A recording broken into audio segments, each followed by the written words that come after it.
All right. That is the album. And I just realized I'm chewing gum, which is very bad etiquette for speaking in this capacity. Well, anyway, I hope you enjoyed it. Apparently there's a poll. Favorite track. Well, I think it's available now. Before we do the Q&A and everything, I just want to thank everybody for giving it a chance. We're not... No. Up. Now it's on.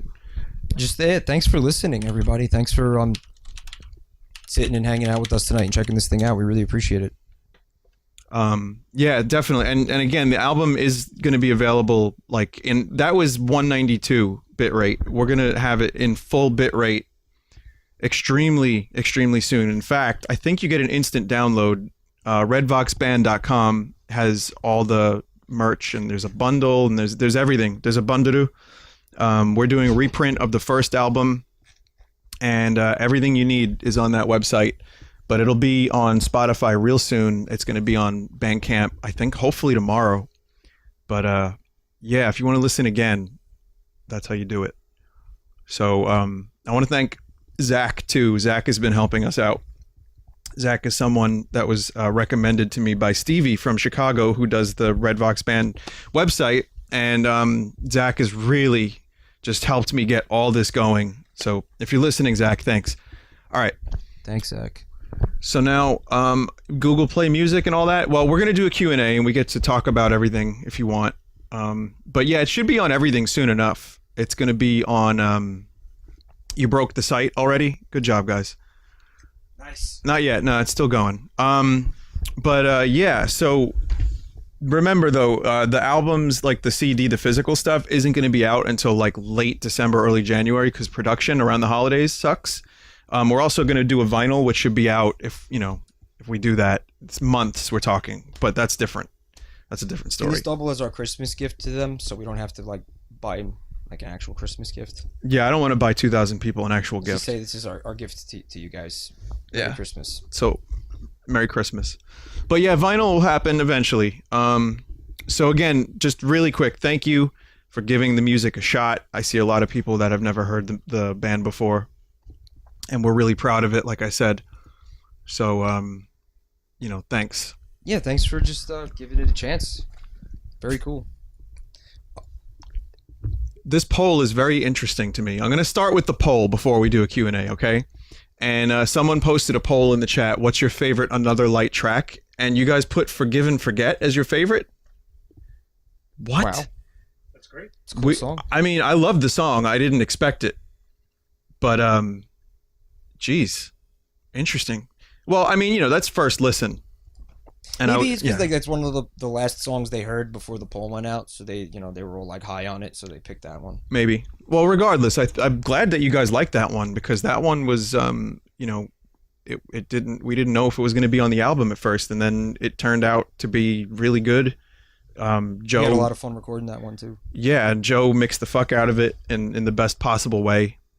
He mixed that bitch nice, just like the rest of the album. So thank you. Just real quick. So Joe played bass on the album. Yeah, He's here. Let's introduce him. This is Joe, our producer and multi-instrumentalist. Very talented man. He's also quite beautiful. Say hello. Hello. And Bill. Hi guys. Thank you for all the support. Looking at the comments right now, showing a lot of love, and means a lot. Thank you so much. Yeah, so I'm going to promote Joe and Bill. I'm going to say that they make great music, and, I'm going to have some links eventually that you can get to them. But there's some, they've done a lot of great stuff, and thank God we ended up working together more closely for this album. You can tell, like, it really paid off. We're like, and it's maybe corny, but I feel like we're blessed to have found each other at like when we did at the time in our life, We blessed. We blessed, yo. But I'll tell you what, I've known Bill since high school. I've known Mike since college, and I've known Joe since 2 years ago. Well, I've known Joe for a little while, but we met like just randomly. But just the serendipity, I guess, of all the things falling into place, all the elements being there at the right time. Yeah.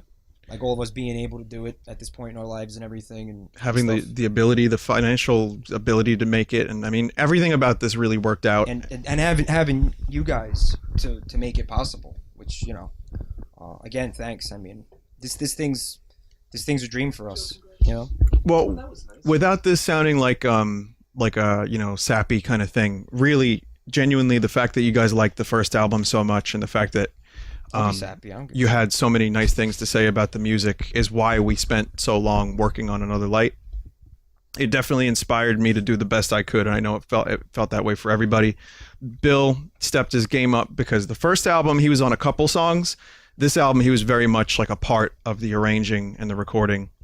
And you can tell when you hear this thing in headphones, when you download it or when you listen to it, really pay attention to the keyboards. They're great. Awesome. And Bill wrote a lot of those parts. Mm-hmm.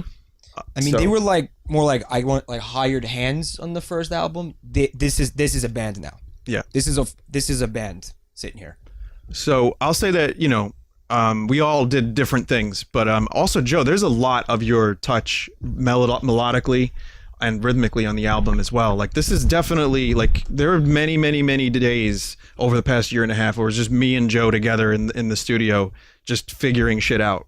And thank God we had the ability to do that and just work stuff out. So Joe is a huge part of this too. And of course, you heard Mike's drumming. And not just drumming, but also lyrically, he contributed a lot, and conceptually, and finally, like, kind of just bringing the ideas together. It's important to have people to bounce ideas off of and to figure out how to get these songs to work. And we did a lot of this. Some of this I did at home, like Burn a Picture I did at home. And then we worked on in the studio. Forgive and Forget was the same thing. But in the studio, when we're all together, we're able to jam and we're able to figure the songs out. Well, in the garden, you kind of just came in one day and you were like, check this out. And Actually- we kind of shit our pants. Actually, no. I brought in a little melody to Joe. Oh, okay. And then Joe and I Well, I came wasn't up. there. That's what happened. You weren't there that Not day. the initial. Right. Okay. But Joe and I came up with the melody and the verse and the chorus together, playing it on guitar. And then I remember Joe said to me, I was like, Joe, I had an idea for the end with like synthesizer. And Joe was like, maybe if you just take out like as much guitar as you can and just do as much of it as synth. So I went home, I did the synth, and In the Garden became a completely different song. So yeah, it was huge that we did that. Anyway, questions? I also want to say I feel like I act like a father figure to everybody during this process. Oh, is Mike? That's the father I figure. feel like I didn't get that. I was waiting for you to say that, and then you didn't. I've got a 3D fidget spinner here for you, Mike. A lot of them know what that is too. So that's perfect. It's a red fidget spinner. Anyway, no, but if you guys have any questions, live shows we're not thinking about just yet. Sorry. Soon, kinda ish, not really. Let's see. We're working on we're gonna work on this bonus song for the vinyl. Yeah, we got a couple more things we And- want to pound out. The bonus song is gonna be like 8 to 9 minutes. It's gonna be a journey of a song. So you want to start? Know what the spinner is actually. They do know about the spinner. Yeah, a number of them were there in real time. Let's for the spinner. do favorite song for each of us. My favorite on the album? I'll start is. I think Memories Lie turned out to be my favorite, but for a little while it was Another Light, the opening track, just because it was like a good opener that I'm proud of. But I'd say Memories Lie. Mike? I mean, it's easy. It's Tell Me. As you know, we told them earlier. We told them that it was Tell Me. We told them. Yeah, I don't know. I relate to all the songs, obviously, but that one, I feel that one. I just despite like having been such a part of it and everything, that one means a lot to me, and I think it came out sounding great as well. And man, that mandolin, he comes in with the mandolin one day, and I'm like, what are you doing with that? Like, I never seen him with one before. I had no idea that he was gonna know how to play it or anything, and he just started busting out tracks. Yeah, it wasn't too hard. I mean, he was like, oh, it's not a big deal because it's a stringed instrument. I play stringed instruments and everything. But I mean, he was wailing on this in a matter of minutes. It was pretty impressive. So there's mandolin in Memento Mori, Forgive and Forget, and the beginning of Tell Me. So I think it really actually was a nice texture to have. It was awesome. Joe, your favorite? I don't know. I think probably. I think two. There's two of them. I think it would be Settle for Less and Forgive and Forget. Strictly just for, I don't know. I really enjoyed like mixing them, and on Settle for Less, I really enjoyed playing on it. I mean, I enjoy the whole album. I think it's great, and I had a fun time working on it. But those would probably be my two. How about you, Bill? Ever since we got the first bounce down to figure out what the track order was, would probably be Memento Mori. Memento Mori has an amazing arrangement that you guys put together. Gave me a lot of room to experiment. I remember there was one time, one of the comments for a video, someone asked if there was going to be either accordion or stylophone on the new album, and that's why I snuck in stylophone on one of the on the breakdown. But on a mixing standpoint, I think it's extremely well balanced. There's a lot of great parts, and it was just amazing how I was just very satisfied to see how we blended everything together, because there is a lot going on in there, and I felt like it was very tastefully mixed. Someone had a question. I want to say. I thought it was, what was difficult about this album? What were some of the challenges? Because there were plenty. For all of us? No, I mean, Do you have a yes? As a producer, what did you feel was difficult? Because it was a year and a half almost. I mean, and we snuck Blood Bagel in between. it was an emotional journey. I'll say that. It was great though. I honestly I thought it was a really great experience. A good thing about working with Vin is that Vin is really fastidious. So, you know, What'd you just call it? so that's really cool. It's good to have that kind of not pressure, but kind of like the a person wanting it to be, you know, keep working, keep doing it, and keep making it, you know, what it is. And I thought that was a great experience. So whereas that would be hard, I thought it was also very rewarding, because at the end of it was something that was really great and that I feel really proud to have worked on. I think it was definitely a tough thing, because I definitely got a little too perfectionist at times. We all did. But that's good. I think that's a good thing. I think especially for, you know, for what came out. I think that was great. Well, we had an original projected release of early summer, like late spring, right? But You know, in Australia, it's Yeah. summer now. So well, we did There it. you go. There's Australian fans here. Yeah. But it was sometimes it was difficult, because I just, like, you know, we've been going for like 2 years straight, and my faucet was closed for like 5 years. I didn't write anything for like 5 years. I just did streaming, and then eventually what happened was, when we went back in to do What Could Go Wrong, it was just like 2 years of constant recording and writing, and I'm gotta be honest, it was a little much. It was a little draining. I'm happy that we're done now, but we're still working on this one last song. But yeah, it was tough. And another thing that was tough is, how would you feel about Fantano reviewing an album? You were don't ask me terrified. that. Terrified. But I think he would, you know, who knows? He likes King Gizzard. I'll say this about what was difficult. Levels of like little things pissed me off. I get very specific about how I want things, and I can be a bit of a dictator sometimes in the studio. Slight. Maybe not as much as some other like frontmen, but I definitely have my moments, and I really wanted it to be perfect, and everyone was fucking on point. I mean, he says that, but like I've been in other bands where like I as a drummer got absolutely tortured by like some of the Pull back a little. bits too. Sound like shit. Poppy a little bit. Whoops, sorry. You can go up like another inch. Good. Okay, cool. Yeah. Comparatively, I mean, he's a total pleasure to work with. The amount of like creative freedom that I get as a drummer is like the most that I've ever had in any musical experience. He and I were in a band together. That was my first band.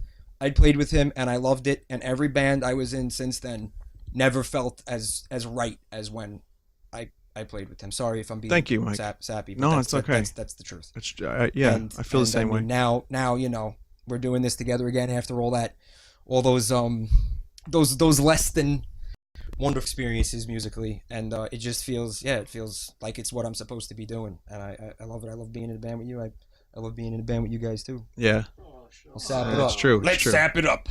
Let's do it. Well, I'll say this. I think it was worth every moment of whatever sucked to get Yeah, to a good point. There were hard moments. We tortured Joe with certain things. I'm sorry. I don't know how you could still stand. Joe, raise the around me vocals at the end of this. 3%. Okay, now bring them back 5%. There's a pop, Joe. I don't hear Joe, the pop. I don't like then. how the bass drum sounds over here, Joe. Joe, can you nudge this? Can you nudge that? One of the greatest things was just like trying to explain to Joe different visions very abstractly.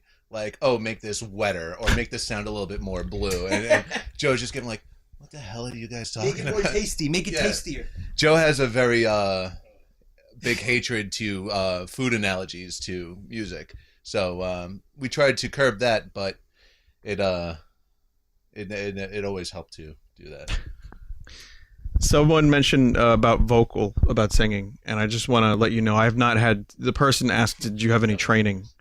And no, I've not had any vocal training. I'm not that great, but I'll tell you this: I worked hard, and if I had to come in, like one day it would suck, the next day it would be a little better, then the next week it would be a little better, and then after that it would be like, okay, that's the take. But then there's all kinds of studio fuckery, like me redoing lines, as you do. You would do like a full take, and it would be cool except for like a couple lines, so I'd have to do those words over. Cherry cola. But yeah, no, it definitely was a lot of work. I don't sing live a lot, and I don't sing a lot, period. What? Sorry, the feta cheese tang. I thought that was funny. Okay. Thought I heard a crackle either first or second. In one of the transitions, there was a couple crackles because I was using my media player was crackling them up a little bit. It should be good though. We hunted pretty quick. Vinny, did you get any inspirations from Tame Impala? Album art is very reminiscent of Currents. Yeah. Quick thing. We went through a number of different covers, but this one just seemed to work the best. And the idea of it is, the Vox circles from the logo, like they're like kind of like the sound waves. Those are the sound waves. So, it's kind of like facing change. I don't know. I mean, you figure it out. Continuing a theme that we had going from the first album, and it really out of all the art that we got, and we had commissioned some incredible pieces, and you're going to see a lot of it in the lyrics booklet that's going to come with your albums. But this piece felt like it represented the contents of the album the most, if that makes sense. It's you're talking about an abstract thing here, so it's hard to really verbalize it. But I mean, the more I think you guys listen to this thing, and the more you internalize these lyrics, the more you're going to agree that what you're looking at in this image is appropriate for this music. Yeah, and of course it looks a little bit like Currents. That was a discussion for sure. But I'm glad that we chose it because it definitely evokes a feeling, and with the shadow against the light, it just works really nicely. So I'm really happy with it.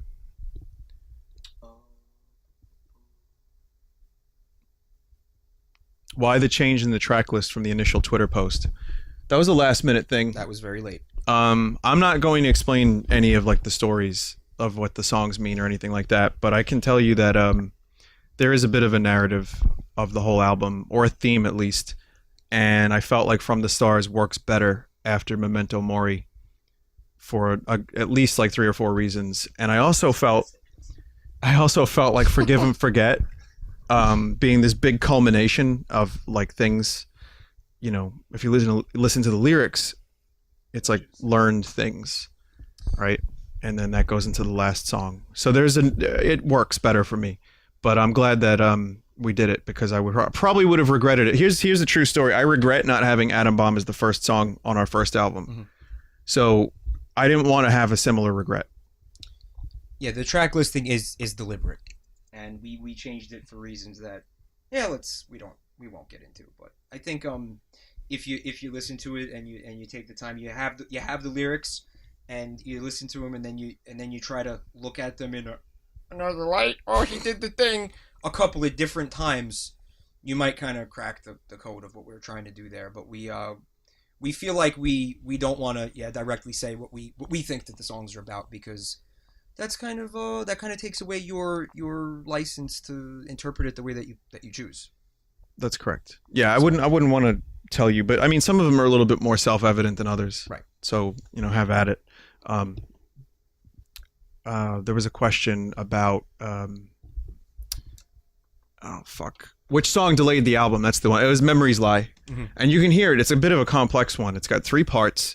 Each part has like layers. I mean, it was a motherfucker to record. You want to talk about challenges? That one was a challenge because it just was 3 different parts. How do you get 3 different parts to sound well together, sound good together? And I think we did it, but it took a lot of different like Bill. When we get Bill in, sometimes we're like, Bill, what do you got? What kind of sounds do you have? And Bill brings in his keyboard, brings in his synthesizer, and then we mess around. And we'll have like tracks that are not used. Like there's like some songs have like 3 or 4 tracks that aren't used. And then Joe, I kind of defer to Joe on a lot of things too. Like I trust his opinion. So it's like, what do you think of this texture? A little poopy. And then we don't do it. But Joe's got a lot of interesting sounds too. And Joe's really good at guitar tones. So we have this big collection of pedals and stuff on the computer. We could just experiment for hours. And that's why that song took so long. Go in there and mess around and have fun. It's how most of the songs are born. We'll just be sitting there jamming, and then it's like, oh wait, what's that? A lot of crappy gear too. It's a lot of crappy gear pushed to its limit though too.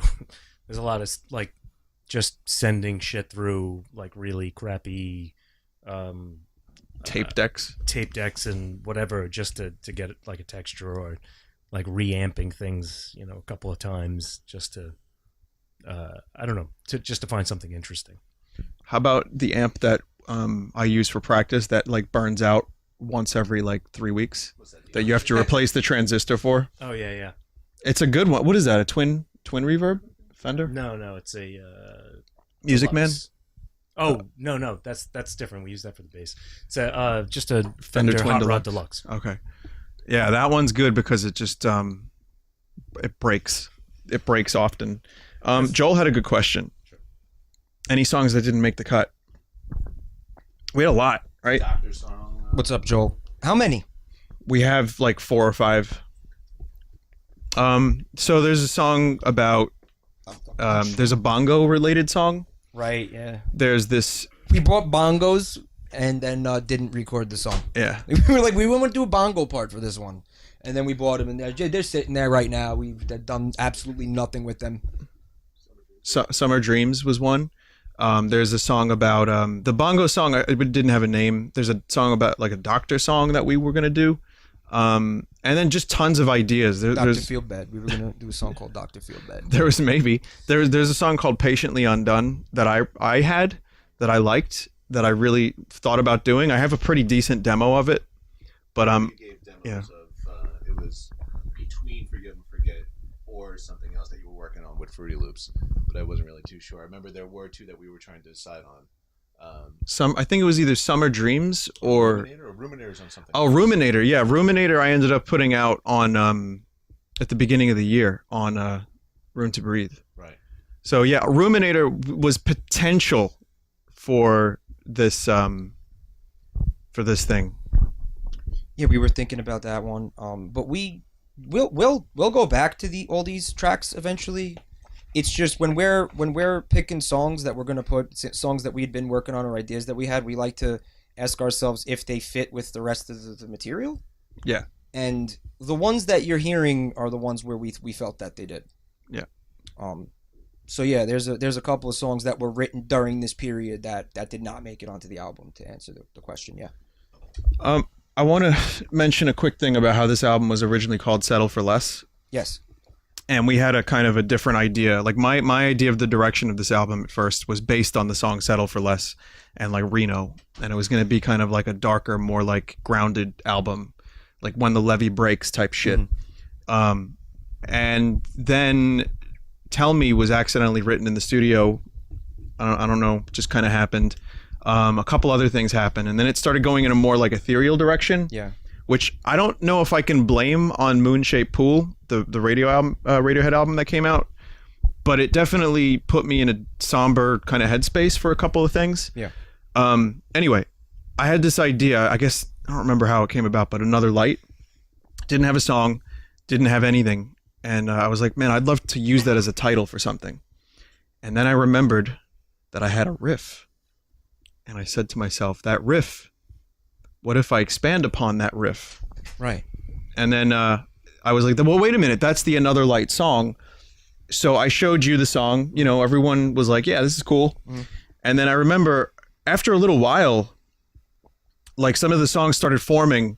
And I was thinking to myself, I was like, I think the album is going to be called Another Light and not Settle for Less. And I think I told you, Joe, and you're like, that's cool. That's fine. You know, see where it goes. And then Mike came into the studio a week later. We had not spoken about this. Crazy. And he said, Vin, I think the name of this album is Another Light. Totally independent of each other. He looks at me and he's like, yo. And I looked at him and I was like, yo. And then he looked back to him and went, yo. And then I went, I'm a floating brain. But it was nuts. Because we both came to this conclusion independently. And it was just the way that, I don't know. I don't know if is it supernatural? Is that corny to say like something supernatural is a play? No, well, hang on. Someone asked a question about dreams, and I want to talk about that too, real quick. That ties into it. One person said "Settle for Less" is depressing as a theme, as a title, and I agree. Another Light is a very positive. That's the theme of the album is trying to look at things in another light, in a sense. That's one of the themes, but it's a positive thing. You know, I mean, I write fairly depressing sounding music most of the time, but I wanted to I really wanted to work with this idea of the positivity and optimism for sure, because we need it. Yeah, we fucking need it. And I need it. Yeah, I mean I do, but you know, I mean we grew a lot as musicians, but I think like as people, and we learned a lot of things. Would you still have a question you wanted to answer? Well, just how we've improved from the first album. That's like thank you for saying we've improved. Yeah, I think we learned a lot more than we became like more proficient with our instruments or what have you. I think we learned a lot about the recording process since then. Like what what works, what doesn't work, what what we want and how to get what we want. Obviously none of which would have been possible without Joe here. Yeah, for sure. You know, guiding us and all that stuff. But I would bring demos to Joe and I would be very stubborn about how I wanted them to sound, and then we would end up making them sound better in the studio. But some of the demo stuff is still on the album. Like Burn a Picture, I recorded like the guitar at home. I think everything else, just about everything else was done in the studio. So, but you know, when a track is so good, you capture the mood of it. You don't want to ruin it. The solo in Forgive and Forget, that was a one-take thing I did at home. I didn't want to do it again because the mood was perfect. So we just used that. Which has happened on like on that REM album I've been talking about, Automatic for the People. They used some of their demo stuff and they even said in the documentary it just captured the feel of like for like one or two songs, it just captured where they were in that moment. And if you don't have to recreate it the way I'm looking at it now, like just do it, leave it as best it can be. But anyway, Joe, you saw a question? Yeah, somebody was asking about that it sounded more dynamic than the last album. That the last album was a little bit more compressed and more modern-y or whatever. And yeah, yes, absolutely, because I love compression. And with everything that I do, if I can't overdo it first, like my way to like get to something is to overdo something until I get to the point where it's like, oh, that's too much, and then figure out the things that I liked about the overdone stuff and use that, and then take the stuff that I didn't like and throw it away. So that's why that one, because that was, what was that, 2 years ago?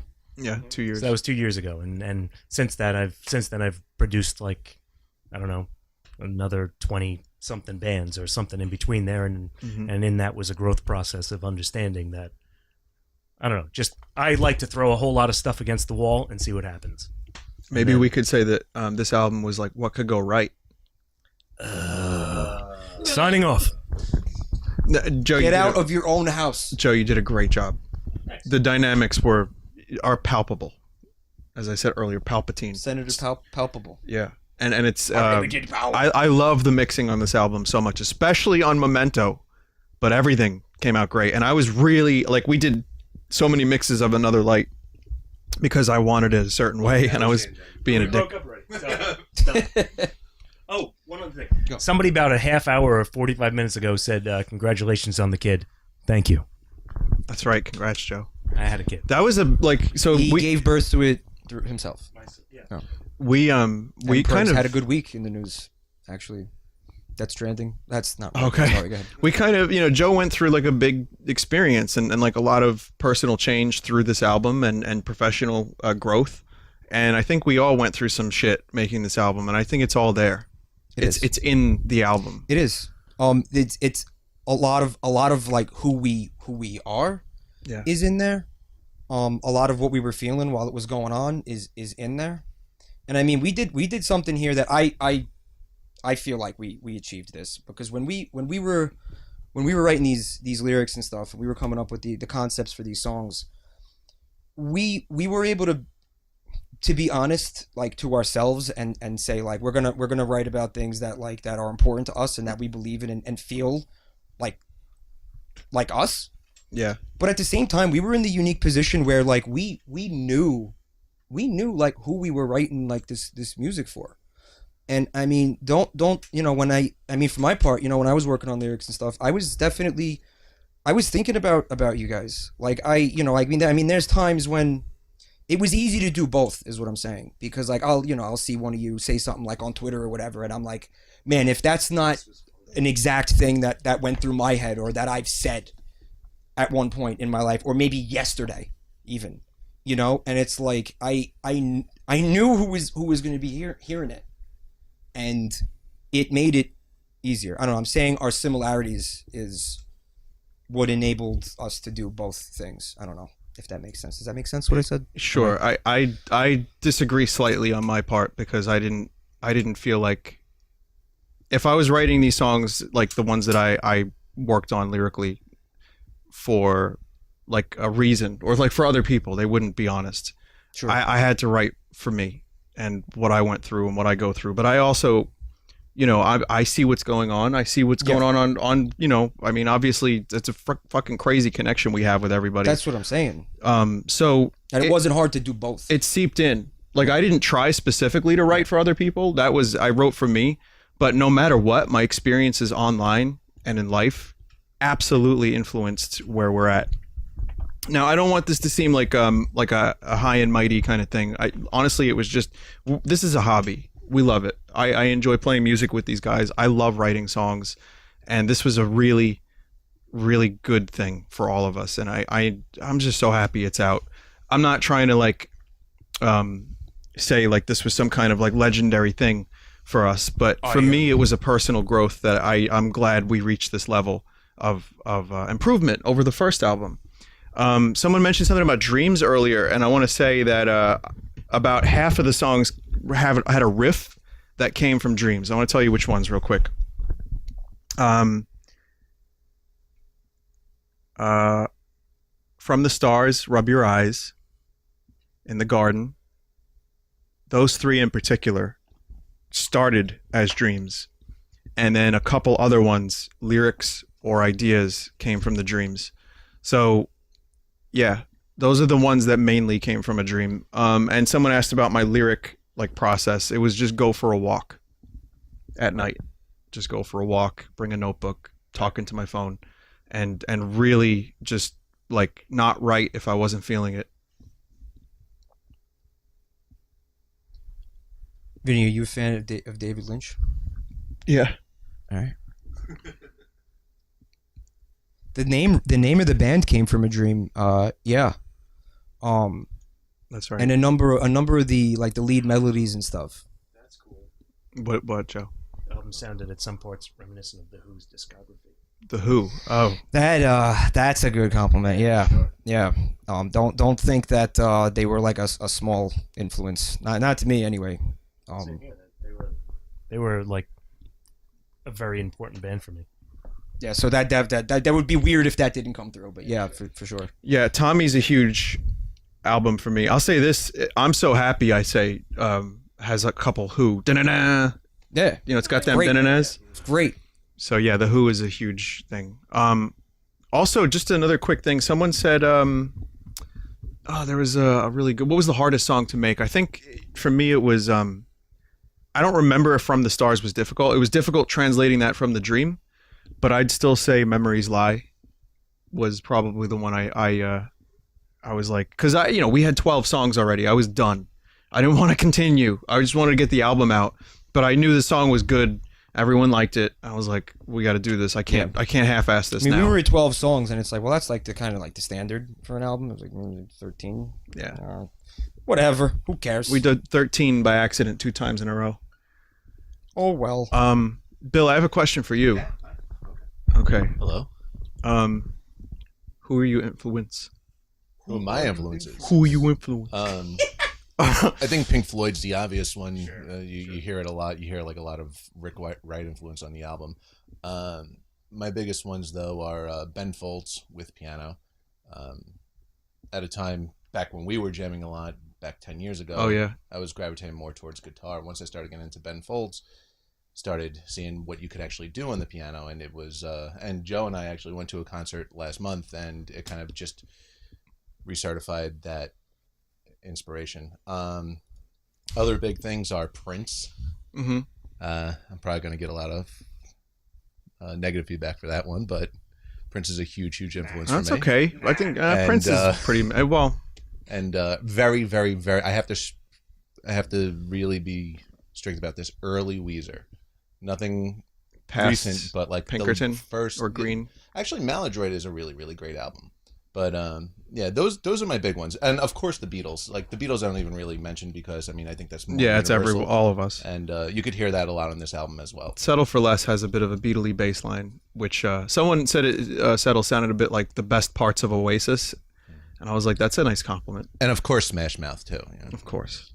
And I have one more question for you. What was your favorite like part that you did on the album? Because I have one that you did. I think your clav on Reno is my favorite. That was a lot of fun. You helped me out with that a lot too. Joe did too. I remember. Yeah, Joe. Like during the chorus, I remember you had a vision that you wanted, and like we spent a lot of time on it, and I couldn't be more happier with the outcome. But I think my favorite moment in the entire album, I mentioned before that Memento Mori was my favorite thing, and while we were listening back to it tonight, I brought it up that the high point of your guitar mixed with I go up into the higher register during the guitar solo of Memento Mori, and it just opens up the song completely, and it just gives it this brighter tone, and it's one of the high points of the album for me. That and the vocoder part in Memories Lie are 2 tremendous moments. Yeah, I agree. Joe, I have a similar question for you. What's your favorite like bass line or guitar part that you did on the album? I don't know. Because you did some. Joe did most of the lead guitar, but I did some of them. Yeah, you're not giving yourself enough credit. You did a lot of great guitar parts. You upped your game. You definitely did.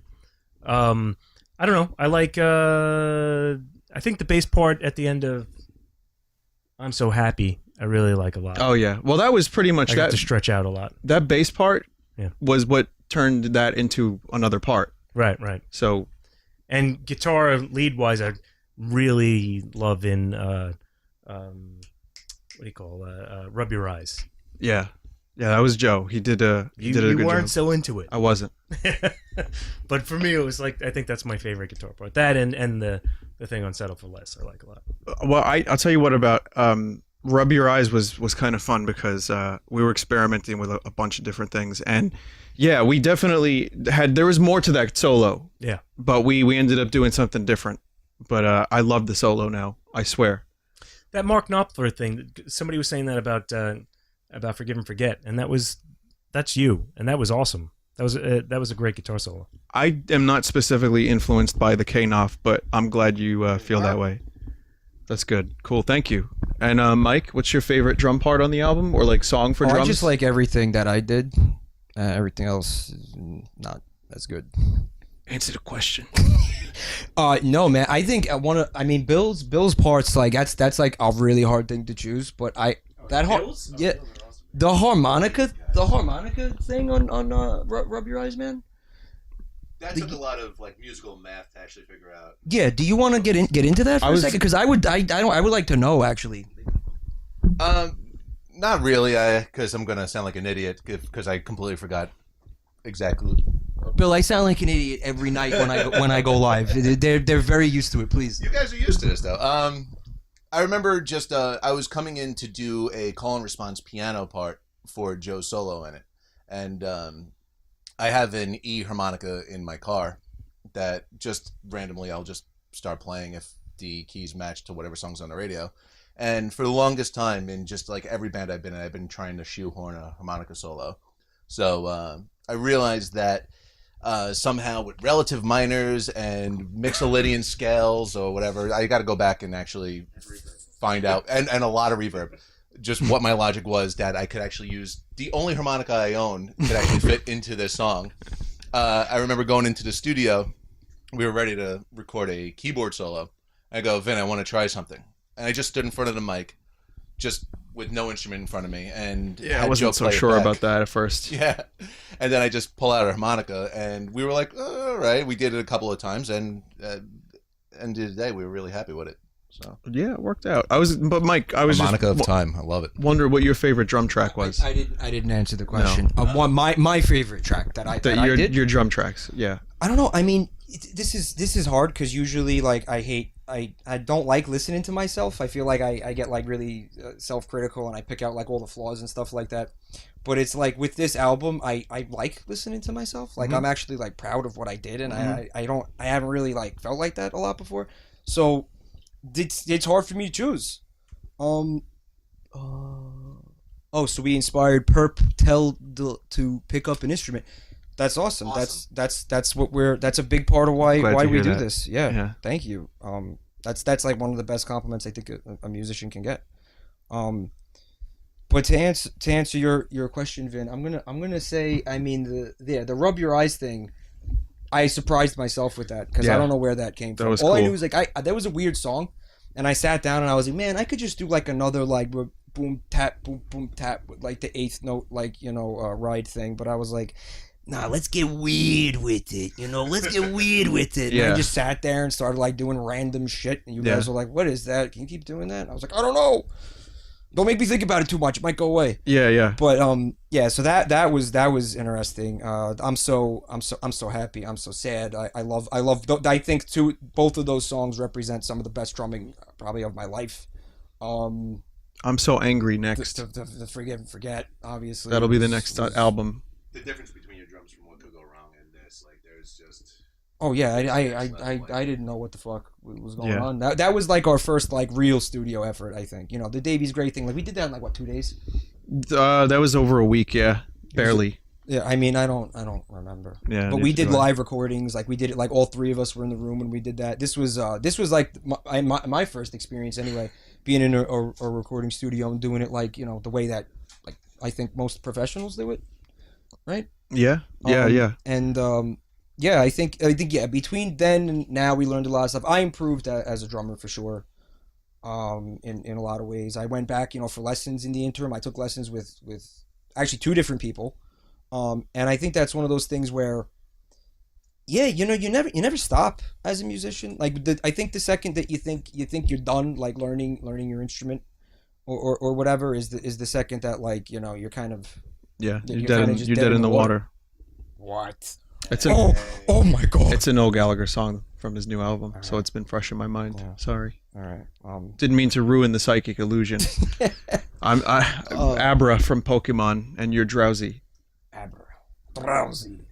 But yeah, man, it was this was just a lot of fun to do. It was hard at certain points. We had there were arguments. I'm not making it sound like it's like kumbaya over here. Well, let's talk about that for a second, because someone said, what's your favorite lyric on the album? And just the answer is Settle for Less, I think, was my favorite, because it started as a different idea, and then Mike took a crack at it, and I didn't like it. And I came back with something that if if we had used it, I would already be embarrassed of it. Well, I didn't care for it, and then I wrote up another draft of it. Like I took another shot, and Mike didn't like that. So now we're at the point where the initial idea is done, Mike's idea is done, my idea is done. So then I just took that walk, and I really fucking thought about it. I gave it a little, like a week, and then I took some of Mike's stuff, some of my stuff, some new stuff, and then came up with a unified theme. Right. And that we had talked about, that Mike and I had talked about, and found middle ground through conversation, not through fighting with each other, We spent not through being like a bitch about it. Like, you know what I mean? Because we could have easily just like gotten angry with each other and stopped talking. Like, oh, you didn't like my lyrics. You know, and had like the creative difference fall out. But I think we've been around the block a few times. We're more mature than that at this point. Because we talked about it, Yeah. we got lyrics, and they came out good. I don't think that it was to call it a compromise isn't like the right word, because the place that song is in now lyrically is above. is far more superior, and I mean saying that like honestly objectively is far more superior, just as like conceptually than where it was than previously. where it was at any point prior to that, and Yeah. like everybody else outside of this little like this argument we were having agreed with it. Seems like the message board wants you guys to fight, like physically. They want us to fight. Want a fist fight? I challenge you to a duel. What was the teaser song on Twitter? That's Memento Mori. It was Memento Mori. Let's see. But yeah, going back to the Sell for Less lyrics, One second. one thing that really jumped out, and every time that I listen back to the album, I don't know which one of you wrote it, but the "Why Plant the Seed and Not Do the Rest," that like always struck a chord, and it just reminded me of a Get Motivated post on Reddit. So out of all the lyrics from the album, that was the one that like kind of just like popped out, and just thought it was really cool. Oh, good. I'm glad, man. I mean, you know, there's some of these things are. Mike, what about them ignoring the moons of Uranus lyric suggestion? I told them about that the Oh, other boy. night. You guys remember that with the moons of Uranus? Yeah. And then so what? Who's gonna be the Mike Love of the band? Well, Well, there's only one Mike. And well, I'm not gonna have much choice in the matter, am I? We're gonna get a fifth member in the next album. They'll just like usurp the entire band, and then his name will be Dill. they'll. We just want to be the first band to have a Bill and a Dill in the same band. Can he be? He'll be dead. He'll kill me. Can we have a hype man? Download it. Sorry, you know how Slipknot has like hype men? Like, can we get a dick nose? Yeah, we can Like, get a can we dick have a nose. dick nose on stage? Sure. I'm craving a dick nose. Like I'm just Sure.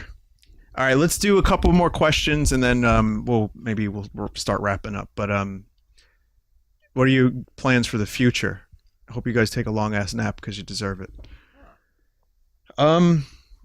Let's all take that, right? So I'll start. I want to continue streaming. Obviously, we're gonna do this bonus song for the vinyl I love the song. It's really good. It's cool, and I think it stands well on its own, but also feels like another light song. After that, maybe we'll start thinking about some shows. But I don't want to pound the pavement, so to speak. I don't want to be the type of dude that goes out there and does all like local bars. You know, I want to do a couple of those, but I would definitely. Yeah, I'm lazy. I'm a homebody. It's tough to do that stuff. I think we're all lazy to a degree. But touring is also. I get that question a lot about touring. They want us to tour, but like we can't just go out there and tour to like 5 people. We would have to justify a tour by, you know, being able to tell venues like, hey, we're going to be able to sell a bunch of tickets, you know, if we come play there.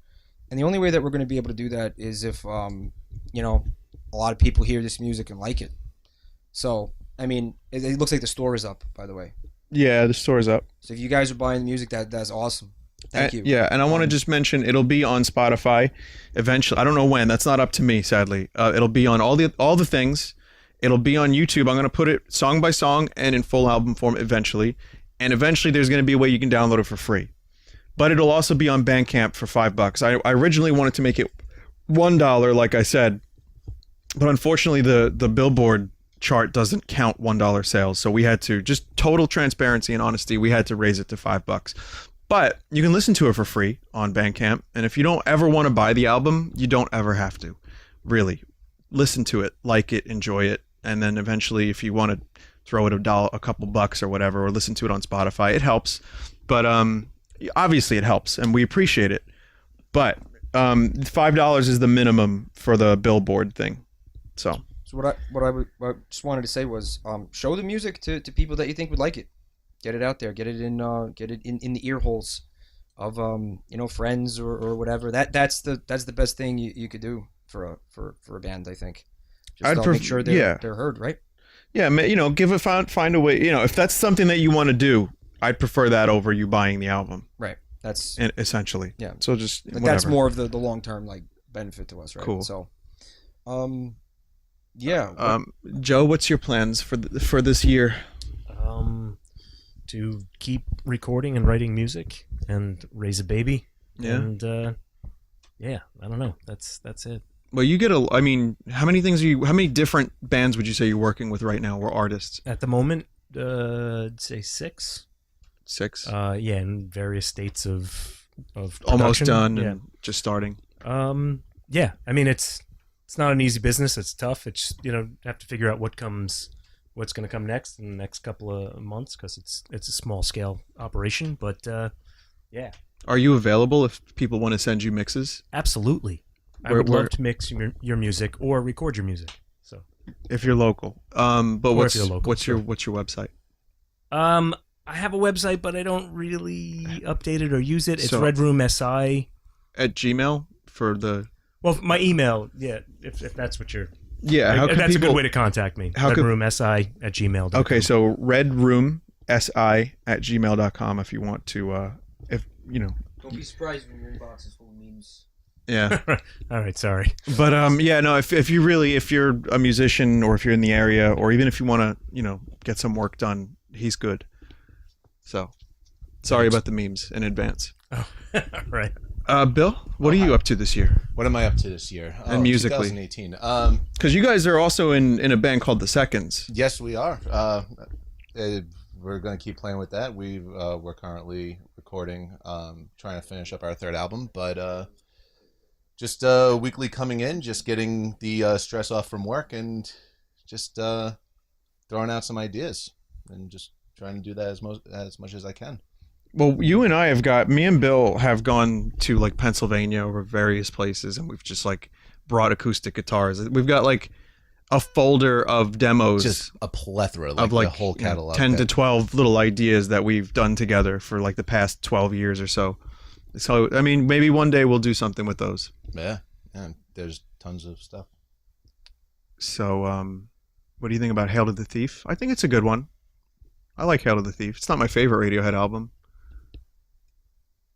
That's the only one I went to go see them live, and it was an amazing show. So, who made the album art is a question. I'm gonna say BG made the album art, but there was it's you get to a point. I'm not sure if they wanted to have their full name. I believe they requested not to be credited. So the credit that I'm giving them, that I was told to give them, is BG, and they did a great job. Thank you, BG. I saw. Yeah, somebody had mentioned the Facebook. Good job. We are on Facebook now. We are obviously we're on Twitter, as most of you probably aware by now.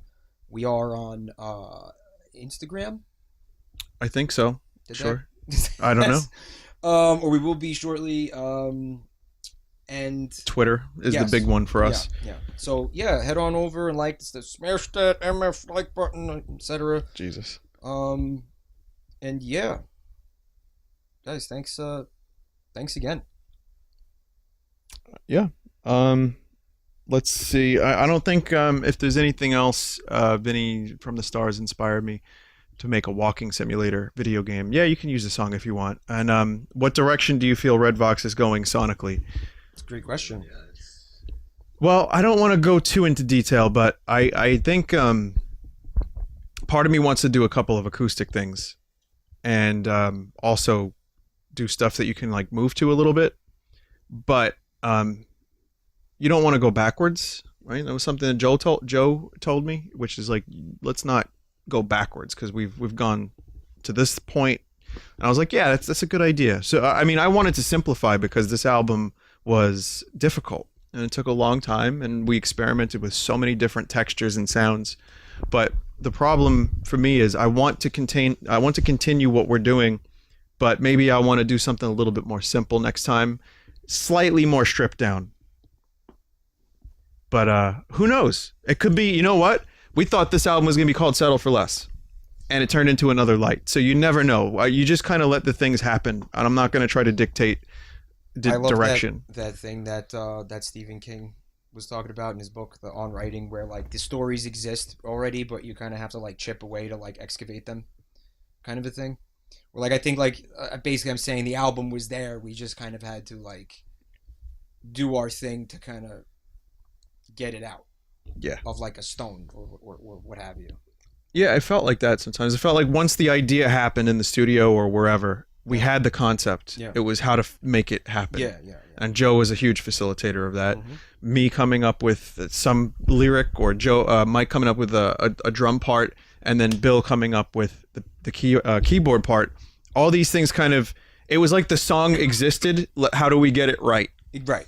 But some of it, a lot of this album happened, I want to say, very organically, and that includes one of us like hearing a riff like in a dream or something. Oh yeah, Mike heard "I'm So Sad" in a dream. He was. What did you hear? You heard dun dun dun. I heard a very it exists slightly differently from what I had originally heard, but it is it's there. When he hummed it to me, it inspired me, and normally like that doesn't happen, but I liked the riff, and I started hearing the rest of it, and then a full song. Yeah. But just from Mike's dumb dream, I had dumb dreams too. I told you, like Yeah. It was just a stupid. Yeah, it was like some weird shit going on in that dream. Well, that's why I love writing, and I seriously enjoy the cracking it, so to speak, like figuring out how to like get the song into its full or arranged form. Yeah. So, do you guys want to add anything? Well, yeah, just one thing with going forward from this point on, that we mentioned before how during the recording of this album, we just have layers upon, like if you've listened to everything that was recorded on this album as one track, it would just be a lot. Like there's some things with like 6 guitars, 3 drums, 10 keyboard tracks. Yeah.